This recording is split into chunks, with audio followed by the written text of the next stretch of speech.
అందరికీ నమస్తే. ఆంధ్రప్రభ ఛానల్ కు స్వాగతం. మనతో పాటు ప్రొడ్యూసర్ నటికుమార్ గారు ఉన్నారు. నమస్తే సార్. నమస్తేమా. సార్, పిఠాపురం వర్మపై నాగబాబు చేసిన కామెంట్స్ కనుక చూసుకున్నట్లయితే పిఠాపురం ప్రజలందరూ కూడా వర్మ ఏంటయ్యా నీకు కర్మ అంటున్నారు. దీని గురించి మీరు ఏమంటారు? వర్మ కోసం ఒక్కరి కోసం అనలేదే. ఉమ్, ఎంటైర్ మొత్తం టోటల్ గా ఉమ్, పిఠాపురంలో ఈ అమెరికా నుంచి, ఉగండా నుంచి, నైజీరియా నుంచి, ఉమ్, పక్క ఊరి నుంచి, ఈ ఊరి నుంచి, ఆ ఊరి నుంచి వెళ్ళిన అమ్మా మాకు పవన్ కళ్యాణ్ గారికి ఓటు వేయండి ఉమ్, అన్న వాళ్ళందరికీ ఉమ్, ఒకటే జవాబు చెప్పాడు, అది మీ కర్మ. ఉమ్, నాట్ ఓన్లీ వర్మ, ఉమ్, అది మీ కర్మ అన్నాడు. ఉమ్, ఎందుకన్నాడు? అసలు మిమ్మల్ని ఎవరు రమ్మన్నారు? ఉమ్, మీరు ఎందుకు వచ్చారు? ఉమ్, మీరు ఎందుకు ఓటేయమని అడిగారు? ఉమ్, అసలు ఆ ప్రజలు, పిఠాపురం ప్రజలు పవన్ కళ్యాణ్ గారికి ఓటేయడానికి రెడీగా ఉన్నారు. ఉమ్, ఇస్ పవన్ కళ్యాణ్ గారి కోసం రెడీగా ఉన్నారు. ఉమ్, పవన్ కళ్యాణ్ గారు ప్రెసిడెంట్. ఉమ్, ఇక ఎవరు అడగకుండానే మన బూత్ ఏజెంట్లు కూడా లేకుండా ఓటు పడేది. మీరు ఎందుకు వచ్చారు? మీరు క్రెడిట్ అంటారేంటి? అసలు ఇలాంటి వాళ్ళు దయచేసి ఇంకెప్పుడు కూడా ఇన్ ఫ్యూచర్ కూడా ఉమ్, డైరెక్ట్ పవన్ కళ్యాణ్ గారికి ఆంధ్రప్రదేశ్ ఓటేస్తారు. ఏజెంట్లు కూడా అవసరం లేదు. ఉమ్, డైరెక్ట్ పవన్ కళ్యాణ్ గారికి ఓటేస్తారు. ఒకవేళ మేము ఉన్నాము ఏజెంట్ గా అంటే మీ కర్మ. ఉమ్, మేము అడిగాము ఓటు అంటే మీ కర్మ. ఉమ్, ఆ ఓటు అడిగినా కూడా ఆయన కర్మే, అవతలడు కర్మే ఉమ్, అని ఆయన కామెంట్ చేశాడు. ఉమ్, ఈ కామెంట్ ఎప్పుడు చేయాలో తెలుసా? ఆయన ఉమ్, ఎలక్షన్ అవుతున్నప్పుడు, పిఠాపురంలో ఎలక్షన్ అవుతున్నప్పుడు ఉమ్, ఆల్రెడీ గెలుపు ఖాయమైపోయింది పవన్ కళ్యాణ్ గారికి. ఉమ్, 1,00,000 ఓట్ల మెజార్టీ ఖాయమైపోయింది. ఉమ్, ఆటోమేటిక్ గా ఆయన ఓన్లీ జస్ట్ ఆ పత్రం తీసుకొని, కొంతమంది అంటుంటారులేండి, మేము ఆల్రెడీ ఎమ్మెల్యే పత్రం తీసుకున్న తర్వాత మాకు ఇంకేం తీసుకోవడానికి మేము వెళ్ళాలి అని అంటారు. ఉమ్, అలాగా అన్నీ మీకు డిసైడ్ అయిపోయాయి. ఉమ్, దయచేసి మీరు ఎవరో కూడా పిఠాపురం రాకండి, ఉమ్, పిఠాపురంలో ప్రచారం చేయకండి. ఉమ్, ఇమ్మీడియట్లీ పవన్ కళ్యాణ్ పిఠాపురం ప్రజలు ఓటేయటానికి ఉన్నారు ఉమ్, అని ఆ రోజు మీరు అనౌన్స్ చేస్తుంటే, ఉమ్, వర్మ కాదు ఎవరైనా వచ్చుంటే మీ కర్మ అని ఉంటే ఉమ్, ఆ రోజు మీకు కనబడేది పిఠాపురం ఉమ్, కాపునాడి దెబ్బ, ముద్రగడ్డ అబ్బా అని. ఉమ్, అంటే ముద్రగడ్డ అంటే అప్పుడు చూపించాడు. ఉమ్, మీరు ముద్రగడ్డ పద్మనాభం కూర్చోబెట్టి ఉమ్, ముద్రగడ్డ పద్మనాభం ఓటమి కోసం ఎలా ప్రయత్నం చేయాలో అలా ప్రయత్నం చేస్తే, ఉమ్, ఓహో రాత్రులు అమెరికా నుంచి ఎక్కడెక్కడ నేను వెళ్ళాను పిఠాపురం. నేను పిఠాపురం వెళ్ళా. ఎక్కడో అమెరికా. పవన్ కళ్యాణ్ గారికి రిలేషన్ కాదు, పవన్ కళ్యాణ్ గారి చెల్లెలు కాదు, పవన్ కళ్యాణ్ గారికి అక్క కాదు, పవన్ కళ్యాణ్ గారి తల్లి కాదు. ఉమ్, ప్రతి ఒక్కరు వెళ్ళి పవన్ కళ్యాణ్ గారికి ఒక్క ఓటు వేయండి అమ్మా, ఉమ్, దయచేసి ఒక్క ఓటు వేయండి అమ్మా. ఎక్కడ అన్నవరంలో రూములు తీసుకొని అక్కడి నుంచి ఉదయాన్నే ప్రచారంకి వెళ్ళి 4 రోజులు ఉండి వాళ్ళందరూ అమ్మ పవన్ కళ్యాణ్ గారికి ఓటు వేయండి అమ్మా అని మళ్ళా ఎవరు పడితే వాలంటరీగా భోజనాలు పెట్టడం, ఉమ్, వాలంటరీగా వాళ్ళకు వాళ్ళే తినడం. ఉమ్, ఎంతమంది కష్టపడ్డారో ఉమ్, అది అక్కడ కష్టపడే వాళ్ళకి తెలుస్తుంది. ఉమ్, వాళ్ళ జనాలు పవన్ కళ్యాణ్ గారికి ఓటేద్దాం అనుకున్నారు. ఓటుకు తీసుకురాగలిగిన వాళ్ళు ఎవరున్నారు? ఆ రోజు వర్మ గారు కూడా కీలక పాత్ర పోషించాడు. ఉమ్, ఆయన ఒక్కడు గెలిపించాడని ఎవరు అనాల్సిన అవసరం లే. ఉమ్, అందరూ కలిపితేనే ఓటు వస్తుంది. ఉమ్, అది పిఠాపురం ప్రజలే ఓటేస్తారు. ఉమ్, కానీ ఓటు వెయ్యాలి అంటే మనం ప్రజలు ఓటు దగ్గర తీసుకురావాలి కదా. ఉమ్, మరి మీరు ఆ మాట అనొచ్చా? ఓకే, మీరు పిఠాపురం ప్రజలు ఓటేశారు, పవన్ కళ్యాణ్ గారిని చూసి ఓటేశారు, నెంబర్ 1 సూపర్. అందుకే ప్రతి ఒక్కరు కూడా దీన్ని కష్టపడిన ప్రతి ఒక్కరికి పేరు పేరున మీకు ధన్యవాదాలు తెలియజేస్తున్నాం. ఆ రోజు గెలుపు తర్వాత ఇప్పుడే వచ్చాను కాబట్టి నేను పేరు పేరున ధన్యవాదాలు తెలియజేస్తున్నాం. పేర్లో అసలు వర్మ గారి పేరు కూడా వస్తుందా ఉమ్, అని ఉంటే సంతోషించేవారు. చాలా మంది బాధపడుతున్నారు. ఏంటి మేము వెళ్ళి ఈ పాపం ఈ కర్మ మాకేంటి, ఈ కర్మ ఏంటి, మేము ఎందుకు కర్మ అనిపించుకోవాలి, ఉమ్, ఎందుకు మాకు ఈ బాధ ఉమ్, అని బాధపడుతున్నారు. ఎందుకంటే ఎంతో మంది అభిమానించారు పవన్ కళ్యాణ్ గారిని. ప్రాణం పెట్టే వాళ్ళందరూ ఇలా, నేను కూడా ఇలా, ఉమ్, నా వల్ల ఓటు పడిందని నేను అనట్లా. నా వల్ల మా చుట్టాల 4 ఉన్నారు. ఉమ్, ఆ 4 ఓటేస్తారేమో. అభిమానం, కులం అభిమానంతో వెళ్ళాను నేను. ఉమ్. నేను అంటే పార్టీ అభిమానంతో అనలే, నేను పార్టీ నాయకుని కాదు, కులం అభిమానంతో, కాపోడిగా, కాపునాడిగా ఆయన నాకు ఎప్పటికైనా సీఎం అవుతాడు నాకు ఆశతో ఆయన కోసం నేను వెళ్ళా. నన్ను ఎవరు అడగలేదు రమ్మని, ఉమ్, నాకు ఎవరో చెప్పలేదు. కానీ నేను ప్రత్యేకంగా నేను వెళ్ళి, నాకు తెలిసిన 4 ఓట్లు పడతాయేమో, పడ్డాయో లేదో నాకు తెలియదు, ఉమ్, నేను కూడా ప్రత్యేకంగా వెళ్ళా. అంతే. ఇక్కడ చెప్పాల్సిన అవసరం లేదు. ఒక మనిషిని గెలిపించుకోవాలనుకున్న ప్రతి ఒక్కరు కూడా బాధ్యతగా వెళ్ళారు. వెళ్ళేటప్పుడు మీకు వచ్చి ఏమండి మేము వచ్చామండి, మా ఫోటో చూసారా, మీ సెల్ఫీ ఇవ్వండి, ఏమండి మా ఫోటో చూసారా, మేము అమెరికా ఫ్లైట్ నుంచి వచ్చామండి, మేము ఉగాండా నుంచి వచ్చామండి, మేము నైజీరియా నుంచి వచ్చామండి, మేము బ్యాంకాక్ నుంచి వచ్చామని చెప్పట్లేదే. ఎవరి పని వాళ్ళు చేసి వాళ్ళు అక్కడ గెలుపుకి హెల్ప్ చేశారు. ప్రతి ఒక్కరి కృషి ఉంది. పవన్ కళ్యాణ్ గారికి పిఠాపురం ప్రజలు ఓటేయటానికి ప్రతి ఒక్కరి కృషి ఉంది. పిఠాపురం ప్రజలు ఓటేస్తేనే గెలిచాం. కానీ ఒక్క మాట కర్మ అనే బదులు కృతజ్ఞత అని ఉంటే, కర్మ బదులు కృతజ్ఞత అని ఉంటే, అంటే ఎవరైనా ఏమంటారంటే ఆ దేవుడి దయ వల్ల మేము బతికాము అంటారు, ఆ దేవుడి దయ వల్ల మేము గెలిచాము అంటారు.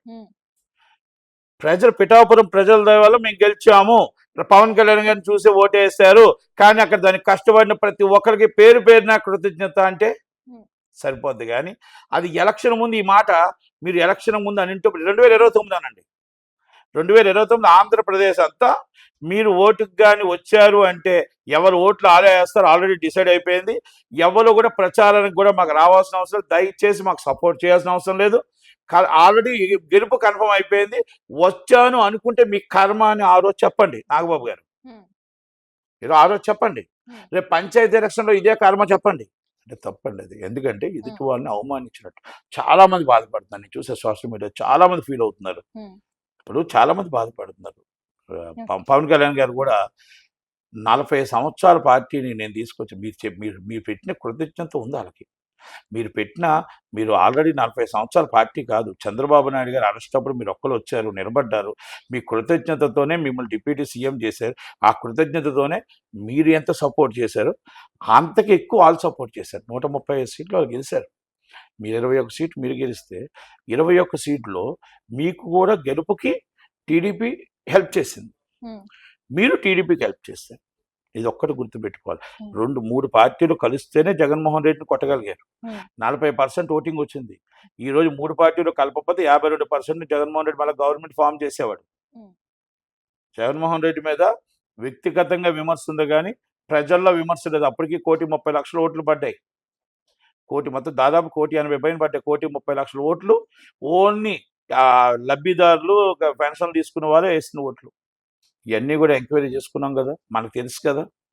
దయచేసి మనం ప్రజల్ని కానీ ఇంకోళ్ళని కానీ పార్టీలను కానీ చులకంగా మాట్లాడకూడదు. ఎందుకంటే 2 కలయికలు బాగున్నాయి, చక్కగా హ్యాపీగా ఉన్నారు. పార్టీ చంద్రబాబు నాయుడు గారితో మీతో మంచి రిలేషన్ ఉంది, మీకు చంద్రబాబు నాయుడు గారితో రిలేషన్. పాలన నడపండి. మీ పంచాయతీ కరెక్ట్గా అవినీతి పాలన కాకుండా పంచాయతీలో అవినీతి ఎక్కడుందో తరిమి కొట్టడానికి మీరు నడిపించండి, బాగుంటుంది. అలాగే మీ మొత్తం టోటల్ అటవీ శాఖలో ఈ ఎర్రచంద్రం బయటకు పోకుండా పనిచేయండి. ఇవన్నీ బాగుంటాయి. కానీ సైన్స్ అండ్ టెక్నాలజీ మనం ఎలా డెవలప్ చేయాలో ప్రయత్నం చేయండి. అంతే తప్ప మనం ఈ విధంగా అంటే మీరు అవిభావ సభలో మాట్లాడుకోవడంలో తప్పులేదు, కానీ అందరూ కార్యకర్తలకు కూడా మీరు గట్టిగా చెప్తారు అనుకున్నాం. సార్, ఈ మీటింగ్ లో కనుక చూసుకున్నట్లయితే పిఠాపురం వర్మ ఎమ్మెల్యే సీట్ వదులుకున్నారు, అలాగే ఎమ్మెల్సీ సీట్ కూడా వదులుకున్నారు. ఈ మాటల ప్రకారం అంటే ఈ సభలో నాగబాబు మాట్లాడిన మాటలు పిఠాపురం ప్రజల్ని ఎంతవరకు ప్రభావితం చేస్తాయంటారు? అంటే చాలా మంది ఏం చేస్తాయో నాకు తెలియదు. చంద్రబాబు నాయుడు గారు కూడా మాట తప్పారుగా. ఆయన మాట అన్నాడు మీటింగ్ లో, ఏమన్నాడంటే సీటు సాక్రిఫై చేశాడు వర్మ గారు. ఫస్ట్ ఎమ్మెల్సీలోనే నేను ఎమ్మెల్సీ ఇస్తాను, ఎమ్మెల్యే ఇవ్వలేను కానీ అన్నాడు. మరి ఫస్ట్ ఎమ్మెల్సీలో ఎమ్మెల్సీ ఇవ్వలేకపోయాడు, మాట తప్పాడు కదా. అంటే ఇటు టీడీపీ మాట తప్పింది, అటు జనసేనతో మాటలు కాయవలసి వచ్చింది. ఓకే, ప్రజలు చూస్తున్నారు, ప్రజలు విజ్ఞులు, ప్రజలు ఏం చేస్తారు, ప్రజలు ఏం మాట్లాడుకుంటారు అనేది వదిలేండి. నేను ఏమంటానంటే ఒక మనిషి కష్టపడితే విలువిద, ఒక మనిషి కష్టపడితే వాల్యూ కర్మ, వాడు దాటితే ఇది అంటారు కదా దానికి. ఇప్పుడు అలాగా నాగబాబు గారి మాటలు ఎలాగున్నాయంటే మీతో మాకు పని లేదు 5 సంవత్సరాల దాకా, మీరు ఎవరు అన్నట్టు మాట్లాడారు. అది తప్పు అంటాను. అది నాగబాబు గారైనా, నట్టుకుమార్ అయినా, ఇంకొకరైనా అది తప్పు. ఎందుకంటే కృతజ్ఞతా భావం కావాలి. లైఫ్ ఈజ్ మొత్తం టోటల్గా మనం ప్రజల కోసం ఉంటా ఉన్నప్పుడు, ప్రజల కోసమే పోరాడుతూ ఉన్నప్పుడు, ఒక నాయకుడిని మీరు గుర్తించలేనప్పుడు ప్రజలను ఏం గుర్తిస్తారు? మీరు ఒక నాయకుడిని మీరు పట్టించుకోలేనప్పుడు మీరు ఏం గుర్తిస్తారని అడుగుతున్నా. ఆ నాయకుడితో మాట్లాడుతున్నప్పుడు ఒకసారి వీడియోలు, మీ పవన్ కళ్యాణ్ గారి వీడియోలు చూడండి. ఆ నాయకుడితో మాట్లాడేటప్పుడు వర్మ గారికి అప్పచెప్తున్నా, వర్మ గారి గెలుపు ఓటమి అన్ని కూడా ఆయనకు అప్పచెప్తున్నా, ఆయనే నాయకుడు, ఆయన తరపు నుంచే మొత్తం టోటల్గా అన్ని నడిపిస్తున్నాడు అని చెప్పిన మాటలు మీ పవన్ కళ్యాణ్ గారివే ఉన్నాయి. మీరు కూడా అక్కడ కూర్చున్నారు, మీరు కూడా అక్కడే ఉన్నారు, మీ వైఫ్ గారు అందరూ, మీ భార్య అందరూ ఉన్నారు, ఉండండి. మనం ఒక నాయకుడికి మన మాట కృతజ్ఞత చెప్పలేకుండా కర్మ అన్నప్పుడు ప్రజలను కూడా మీరు అనడానికి గ్యారంటీ ఏంటి? ఇదొక్కసారి నేనేమంటున్నానంటే ఇది రియలైజ్ అవ్వాలి నాగబాబు గారు. ఇది నేను మాట్లాడుతుంది ఏంటంటే ఆయన మీద కోపంతో కాదు, రియలైజ్ అవ్వాలి. ఎందుకంటే రేపు మన రాబోయే తరానికి, రేపు కాబోయే ముఖ్యమంత్రి, రాబోయే తరానికి రేపు ఆంధ్రప్రదేశ్ రాష్ట్ర ప్రజలందరూ ఆయన ఎప్పుడు ముఖ్యమంత్రి అవుతాడని కోరుకునేటప్పుడు మనం ప్రజల్ని మనం మాట్లాడుకుంటున్నప్పుడు, నాయకులు మాట్లాడుతున్నప్పుడు మనం ఆలోచించి మాట్లాడాలి తప్ప రేపు రాబోయే తరానికి ముఖ్యమంత్రిగా ఇలాంటి మాటలు మాట్లాడుతున్నప్పుడు రేపు ఇలాంటి వ్యక్తిని ముఖ్యమంత్రి చేస్తాను అంటారు.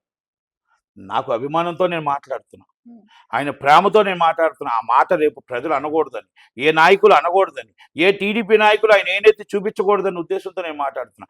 నాగబాబు గారికి ఇది అంతా అర్థమైతే ఇమీడియట్లీ దాన్ని రియలైజ్ అయ్యి ఇమీడియట్లీ దానికి రెక్టిఫై చేసి ఆయన క్లారిఫై చేయాలి. చేయకపోతే కాదు అది. సార్ ఇప్పుడు ఈ సభలో గనుక చూసుకున్నట్లయితే ఆంధ్రప్రదేశ్ గురించి కొంచెం నార్మల్ గా మాట్లాడి తెలంగాణని ఎక్కువ పొగిడారని చెప్పేసి అంటున్నారు.